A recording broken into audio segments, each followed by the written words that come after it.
Oh,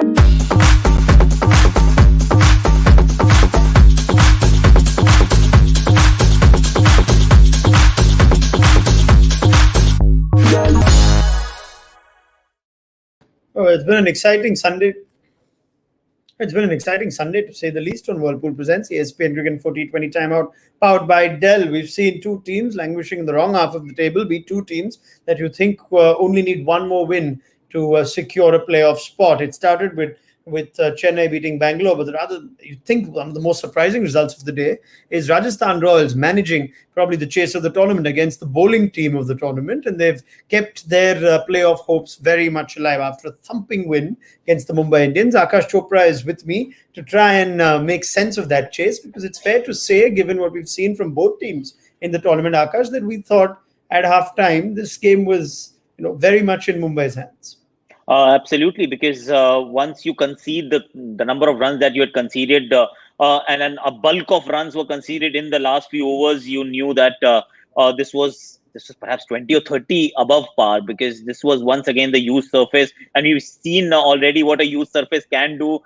In the first game of the day, that was in Dubai. Of course, this is in Abu Dhabi, and Abu Dhabi has been a tougher pitch to bat from all accounts, barring a couple of innings. And one was Kolkata yesterday, and now it is just sensational. Two innings, one matching the quality of the other, if not going better. Ben Stokes, we all thought was actually a mistake if he's continuing to open, especially when you're chasing close to 200 for someone who's not hit a six.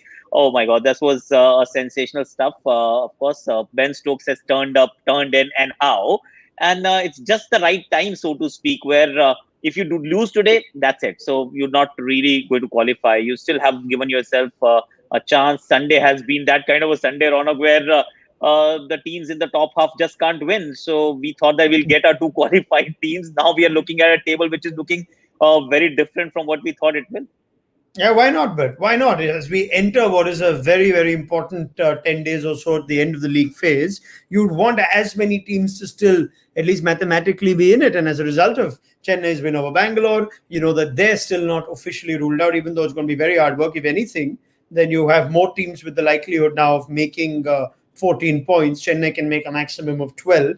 But all that is for no one to resume. In fact, I'm told Chennai are already out, beg your pardon. Yes. So Chennai are out of this, so I stand corrected. But let's talk about the bigger story of the evening. And let's go back to Ben Stokes. Now, I want to ask you, what kind of conclusions can you draw when all of us, inside, outside, watching the IPL have said Ben Stokes looks like a bad move? You've gone 5 or 6 innings with little to no impact of Ben Stokes with the bat. And then it works in the 6th game. It gives you a 60-ball 100 and a 190 run chase. What is the conclusion that you draw?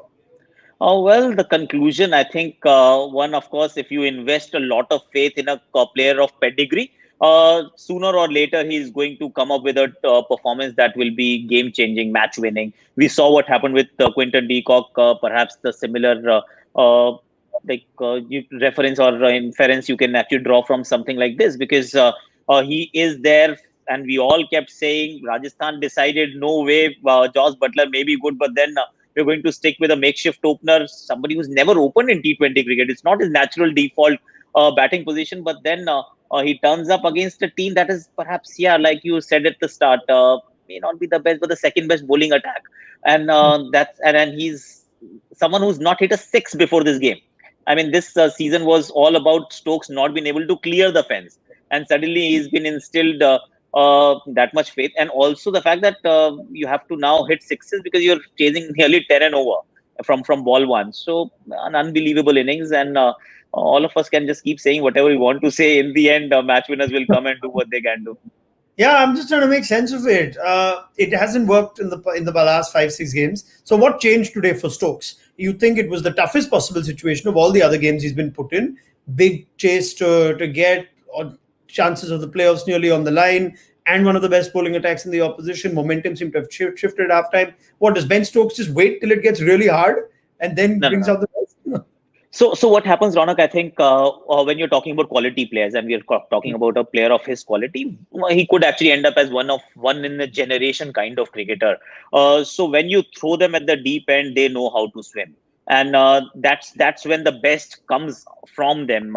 And when you're looking at a run chase, where you're forced to play a certain way, and there is no other way to actually approach that target. On any other day when you're chasing 150, 170, I can give myself a little more time because I've not played cricket. And once I'm in form, I will be able to accelerate. But that option was taken away from him today, and he just started playing that the way he actually knows: see the ball, hit ball, trust your instincts, and just go after everything that's coming his way. And then he's got the quality. See, there is no denying, no matter what we were saying strategically, whether it was the right thing or wrong thing to do, or to continue opening with Ben Stokes. Nobody actually questioned just the sheer pedigree of batting quality skills that he has. And that's what happens with these guys when you make it very difficult for them, and that's when they become a beast that we all want them to be. Yeah, they've chased 190 plus. It's an extraordinary story today, and they've done it without Joss Butler having to get a bat. So well done to the Rajasthan Royals. Handy little knock for Sanju Samson as well, Akash. Timely, given the dip in form that he's had of starting so well. Funny enough, on the eve of India's squad announcement for the Australia tour. Yeah, see, timing is always Sanju Samson's strength. Let's be honest. That's why he's so pleasing to the eye when he's batting.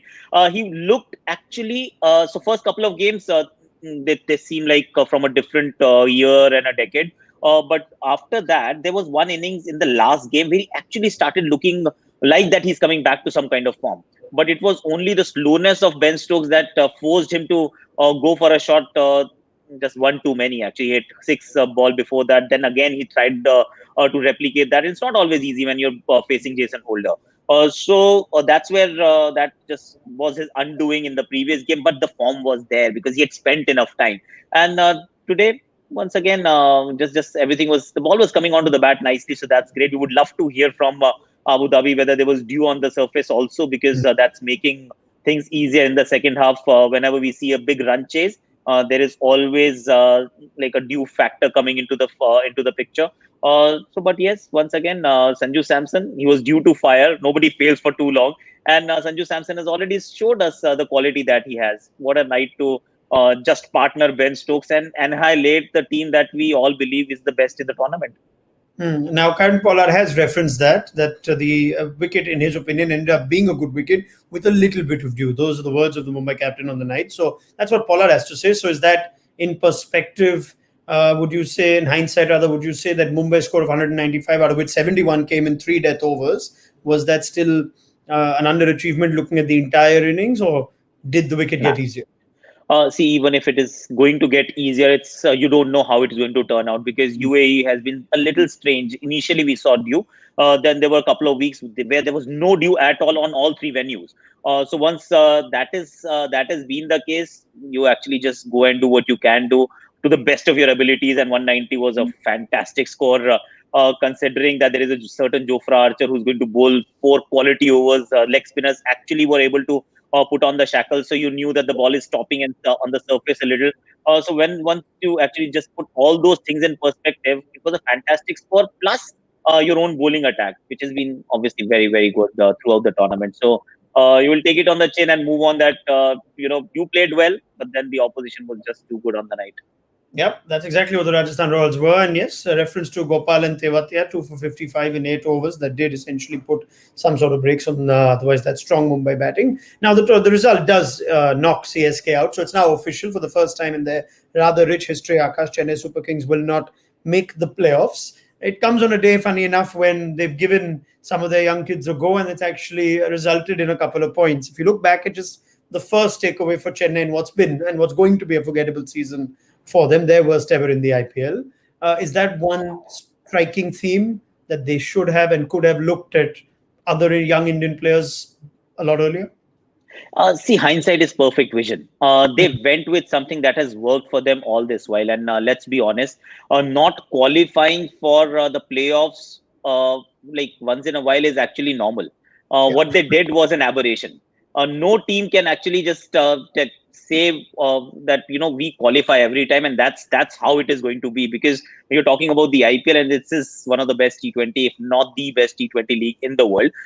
So them qualifying was slightly abnormal. Them not qualifying once is actually normal, and then if they're honest with the man in the mirror, they also already have accepted, I think, that, and acknowledged that once we picked the team 3 years ago, we always knew that third year is going to be a tough year. And now the tough year became tougher for a variety of reasons. Players not turning up, COVID, lockdown, a COVID-19 positive case within their own camp out of the 8 teams. So all those things put a spanner in the works. And could they have given youngsters a few more chances initially?